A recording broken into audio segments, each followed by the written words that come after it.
Chapter 17. There was also a lot for the tribe of Manasseh, for he was the firstborn of Joseph, to wit, for Machir, the firstborn of Manasseh, the father of Gilead. Because he was a man of war, therefore he had Gilead and Bashan. There was also a lot for the rest of the children of Manasseh by their families, for the children of Abiezer, and for the children of Helek, and for the children of Azriel, and for the children of Shechem, and for the children of Hepher, and for the children of Shemida.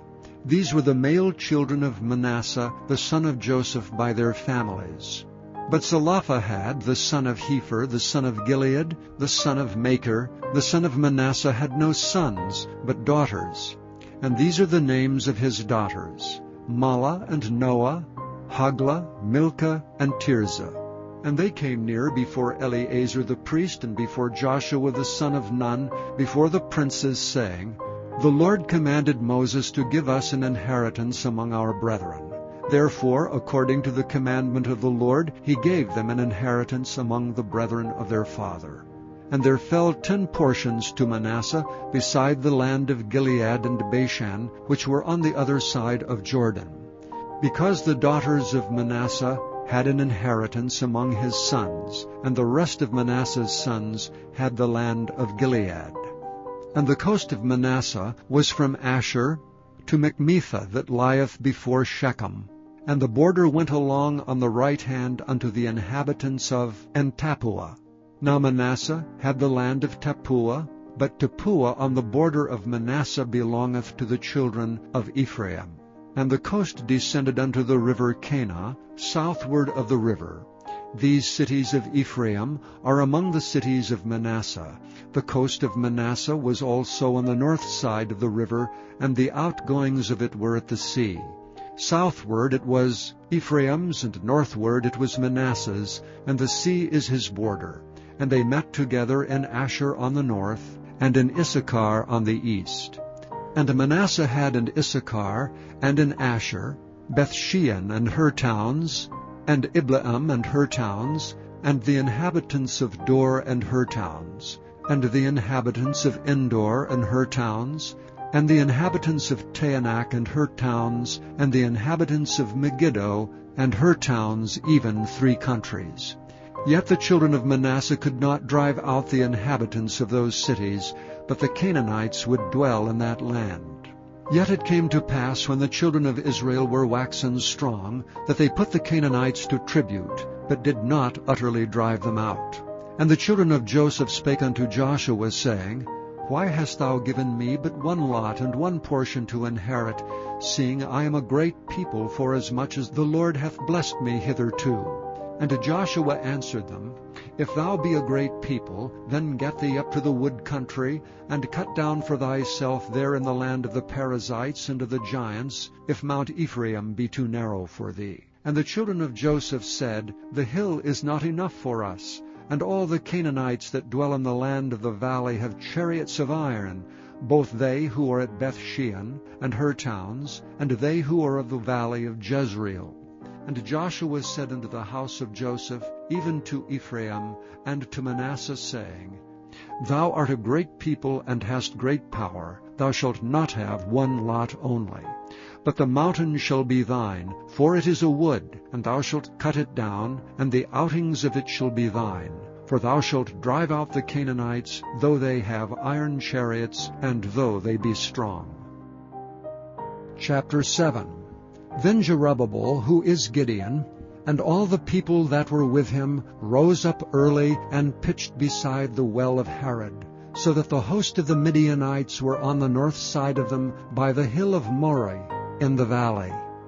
And the Lord said unto Gideon, The people that are with thee are too many for me to give the Midianites into their hands, lest Israel vaunt themselves against me, saying, Mine own hand hath saved me. Now therefore go to, proclaim in the ears of the people, saying, Whosoever is fearful and afraid, let him return and depart early from Mount Gilead. And there returned of the people 22,000, and there remained 10,000. And the Lord said unto Gideon, The people are yet too many. Bring them down unto the water, and I will try them for thee there. And it shall be, that of whom I say unto thee, This shall go with thee, the same shall go with thee. And of whomsoever I say unto thee, This shall not go with thee, the same shall not go. So he brought down the people unto the water. And the Lord said unto Gideon, Every one that lappeth of the water with his tongue, as a dog lappeth, him shalt thou set by himself. Likewise every one that boweth down upon his knees to drink.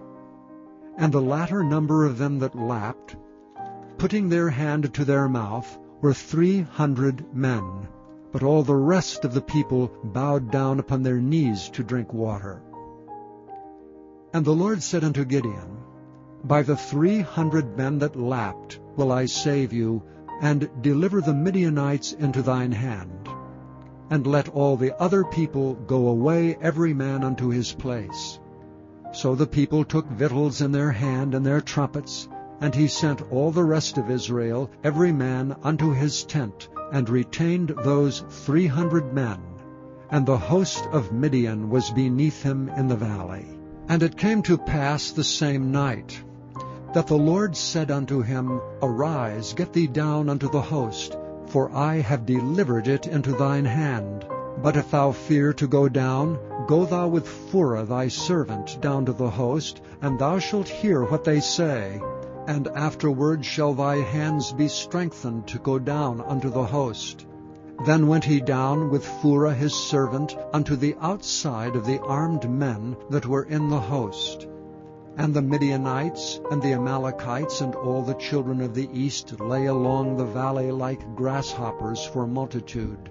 And their camels were without number, as the sand by the seaside for multitude. And when Gideon was come, behold, there was a man that told a dream unto his fellow, and said, Behold, I dreamed a dream, and lo, a cake of barley bread tumbled into the host of Midian, and came unto a tent, and smote it that it fell, and overturned it, that the tent lay along. And his fellow answered and said, This is nothing else save the sword of Gideon, the son of Joash, a man of Israel, for into his hand hath God delivered Midian and all the host. And it was so, when Gideon heard the telling of the dream and the interpretation thereof, that he worshipped, and returned into the host of Israel, and said, Arise, for the Lord hath delivered into your hand the host of Midian.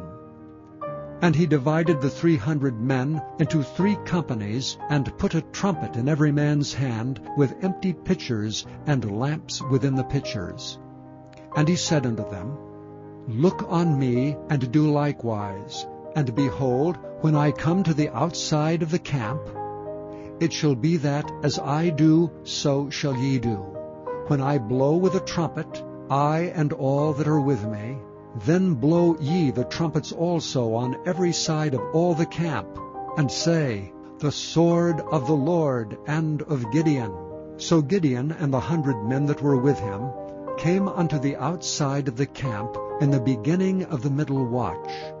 And they had but newly set the watch, and they blew the trumpets, and brake the pitchers that were in their hands. And the 3 companies blew the trumpets, and brake the pitchers, and held the lamps in their left hands, and the trumpets in their right hands to blow withal. And they cried, The sword of the Lord and of Gideon. And they stood every man in his place round about the camp, and all the host ran, and cried, and fled. And the 300 blew the trumpets, and the Lord set every man's sword against his fellow, even throughout all the host. And the host fled to Bethshittah in Zererath, and to the border of Abel-Meholah, unto Tabbath. And the men of Israel gathered themselves together out of Naphtali, and out of Asher, and out of all Manasseh, and pursued after the Midianites. And Gideon sent messengers throughout all Mount Ephraim, saying, Come down against the Midianites, and take before them the waters unto Beth-bara and Jordan. Then all the men of Ephraim gathered themselves together, and took the waters unto Beth-bara and Jordan. And they took 2 princes of the Midianites, Oreb and Zeb. And they slew Oreb upon the rock Oreb, and Zeb they slew at the winepress of Zeb, and pursued Midian, and brought the heads of Oreb and Zeb to Gideon on the other side Jordan. Chapter 9. I saw the Lord standing upon the altar, and he said, Smite the lintel of the door, that the posts may shake, and cut them in the head all of them, and I will slay the last of them with the sword. He that fleeth of them shall not flee away, and he that escapeth of them shall not be delivered. Though they dig into hell, thence shall mine hand take them. Though they climb up to heaven, thence will I bring them down. And though they hide themselves in the top of Carmel, I will search and take them out thence. And though they be hid from my sight in the bottom of the sea, thence will I command the serpent, and he shall bite them. And though they go into captivity before their enemies, thence will I command the sword, and it shall slay them. And I will set mine eyes upon them for evil, and not for good. And the Lord God of hosts is he that toucheth the land, and it shall melt, and all that dwell therein shall mourn. And it shall rise up wholly like a flood, and shall be drowned as by the flood of Egypt. It is he that buildeth his stories in the heaven, and hath founded his troop in the earth. He that calleth for the waters of the sea, and poureth them out upon the face of the earth. The Lord is his name. Are ye not as children of the Ethiopians unto me, O children of Israel, saith the Lord? Have not I brought up Israel out of the land of Egypt? And the Philistines from Caphtor, and the Syrians from Kir. Behold, the eyes of the Lord God are upon the sinful kingdom, and I will destroy it from off the face of the earth, saving that I will not utterly destroy the house of Jacob, saith the Lord. For lo, I will command, and I will sift the house of Israel among all nations, like as corn is sifted in a sieve. Yet shall not the least grain fall upon the earth. All the sinners of my people shall die by the sword, which say, The evil shall not overtake nor prevent us. In that day will I raise up the tabernacle of David that is fallen, and close up the breaches thereof. And I will raise up his ruins, and I will build it as in the days of old, that they may possess the remnant of Edom, and of all the heathen which are called by my name, saith the Lord that doeth this. Behold, the days come, saith the Lord, that the plowman shall overtake the reaper, and the treader of grapes him that soweth seed. And the mountains shall drop sweet wine, and all the hills shall melt. And I will bring again the captivity of my people of Israel, and they shall build the waste cities, and inhabit them. And they shall plant vineyards, and drink the wine thereof. They shall also make gardens, and eat the fruit of them. And I will plant them upon their land, and they shall no more be pulled up out of their land, which I have given them, saith the Lord thy God.